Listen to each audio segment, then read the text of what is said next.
ایک بزرگ کا واقعہ ہے کہ وہ کاروبار کے لیے، روزگار کے لیے ایک بار کسی جنگل سے گزر رہے تھے اور کام کے لیے گھر سے نکلے تھے۔ عبادت گزار بھی تھے مگر ظاہر روزی بھی کمانی تھی۔ مگر اچانک انہوں نے ایک منظر دیکھا کہ ایک لومڑی ہے، بڑی فربا ہے، تر و تازہ ہے، اور اس کے ہاتھ پیر بھی نہیں ہیں اور وہ اندھی بھی ہے۔ اب حیران ہو گئے کہ اس کے پاس تو نہ ہاتھ پیر ہیں، نہ آنکھیں ہیں، نہ دیکھ سکتی ہے، نہ چل پھر سکتی ہے، تو یہ کھاتی کیسے؟ اس کے کھانے کا انتظام کیسے ہوتا ہوگا؟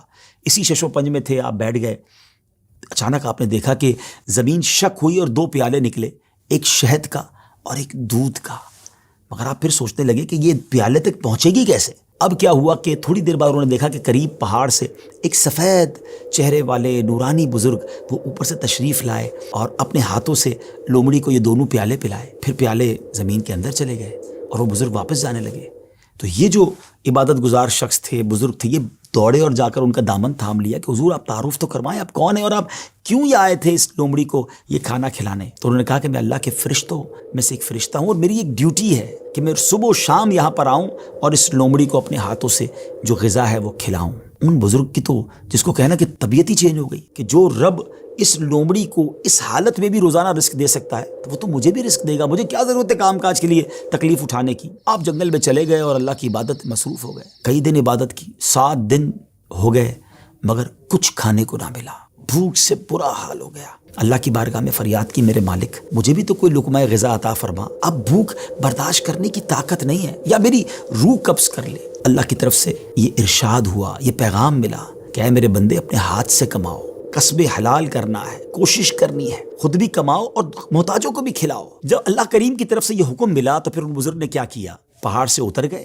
اور پھر اب طلب معاش میں اپنے کام میں لگ گئے، کمانے لگے، آدھا خود کھاتے، آدھا محتاجوں میں تقسیم کرتے۔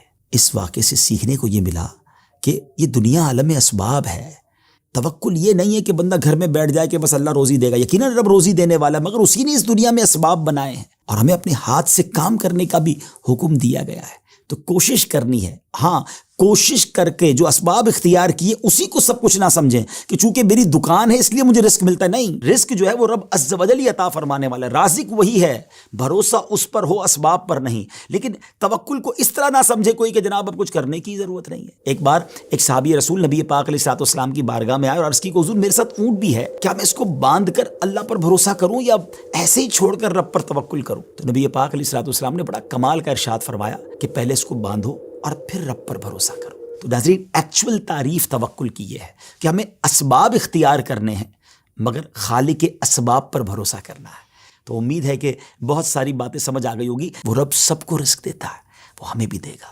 اللہ کی قدرت پر یقین رکھیں، اس پر بھروسہ رکھیں اور اس کی بارگاہ میں دعا کرتے رہیں۔ حرام کے قریب نہ جائیے،